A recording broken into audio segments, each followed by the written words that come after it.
Hello అందరికీ welcome to M J updates. Double bedroom గురించి update అయితే చెప్పబోతున్నాను.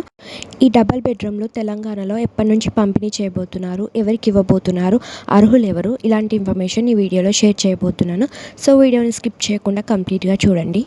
అలాగే మన ఛానల్ ఎవరైనా కొత్తగా చూస్తూ ఉంటే లైక్ చేయండి, షేర్ చేయండి, సబ్స్క్రైబ్ అయితే చేసుకోండి. చాలామంది డబుల్ బెడ్రూమ్స్ కోసం అయితే ఎదురు చూస్తూ ఉన్నారు.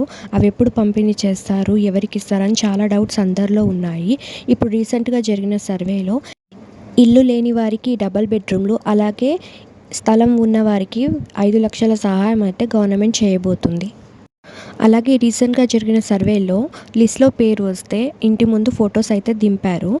స్థలం ఉన్న వారికి 5 లక్షలు అయితే సహాయం చేయబోతున్నారు. 4 విడతల్లో మనీ అయితే ఇవ్వబోతున్నారు. అలాగే స్థలం కూడా లేని వాళ్ళకి డబుల్ బెడ్రూమ్స్ అయితే ఇవ్వబోతున్నారు. ఈ ఇళ్ళ పంపిణీ కంటే ముందు ఆ సర్వే తర్వాత మళ్ళీ ఎంక్వైరీ అయితే చేయబోతున్నారు. ఈ ఎంక్వైరీ చేసిన తర్వాత అర్హులైన వారికి డబుల్ బెడ్రూమ్స్ అయితే పంపిణీ చేయబోతున్నారు. ఈ మంత్ ఎండింగ్లో అయితే పంపిణీ చేయబోతున్నారు. వీటితో పాటు వేరే పథకాలు కూడా ఈ నెలలో అమలైతే చేయబోతున్నారు. ఈ నెలలోనే అర్హులైన వారి లిస్ట్ అయితే విడుదల చేయబోతున్నారు. మీరు ఆన్లైన్లో అయితే చెక్ చేసుకోవచ్చు మీకు ఇల్లు వచ్చిందా లేదా అని. సో మీకు ఇన్ఫర్మేషన్ ఎలా అనిపించిందో నా కమెంట్స్లో చెప్పండి. మీకు ఈ వీడియో కనుక నచ్చినట్టయితే లైక్ చేయండి, షేర్ చేయండి, సబ్స్క్రైబ్ అయితే చేసుకోండి. పక్కనే ఉన్న బెల్ బటన్ యాక్టివేట్ చేసుకోండి. సో నా వీడియోస్ పెట్టగానే మీ ఫోన్స్కి నోటిఫికేషన్ వస్తుంది. Thanks for watching.